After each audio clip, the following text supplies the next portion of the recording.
कुंकुमार्चन करताना आपण जसं इतर देव पूजा करतो, जसं की सत्यनारायणची पूजा आहे किंवा तशी म्हणजे मेन म्हणजे मांडणी, तशी त्या पद्धतीने मांडणी करायची आहे. पहिले गणपती पूजन करायचं आहे. मग गणपतीसाठी तुझ्या घरचा गणपती तू मांडू शकते किंवा सुपारी मांडू शकते.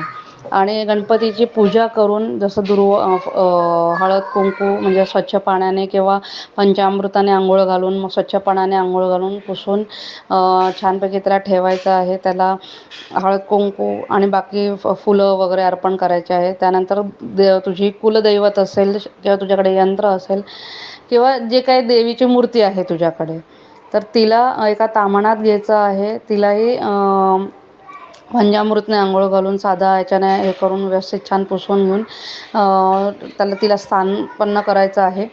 आणि ते केल्यानंतर मग हळद कुंकू वाहून, फुलं वगैरे वाहून, मग फळं वगैरे अर्पण करायचे आहेत. म्हणजे फुलं वगैरे वाहून नंतर सुरुवात करायची आहे.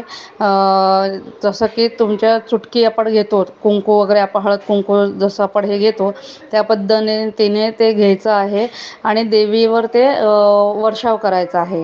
म्हणजे आपण एक जसं ज्या प्रकारे आपण म्हणू आंघोळ करतो किंवा तसं ते त्याच्यावरती देवीवरती हे करायचं. आणि परत ते करत असताना तुमची जी कुलदैवित असेल किंवा ज्या देवीवर तुझा विश्वास आहे त्या देवीचा मंत्र म्हणायचा आहे. तो 108 वेळा ते करायचे आहे. आणि नंतर मग फळं वगैरे म्हणजे जसं आपण नॉर्मल बाकी सगळी पूजा आटोपतो तसं सगळं ते करायचं आहे. मेन पार्ट एवढाच आहे. बाकी सगळं आपण देवाचं करतो तसंच आहे की चौरंग मांडायचा आहे, रांगोळी काढायची आहे, छान स्वच्छ फडकं ठेवायचं आहे, ताम्हण घ्यायचं आहे. त्या ताम्हणामध्ये तांदूळाची एक मूठ हे करून पसरवून त्याच्यामध्ये गणपती आणि देवीला दोघांनाही तिथे विराजमान करायचं आहे. तर या पद्धतीने जसं आपण इतर पूजा करतो तसंच तेही करायचे आहे. फुलं फळं सगळं आपण बाकी दिवे लावणं वगैरे ते सगळं करायचं आहे.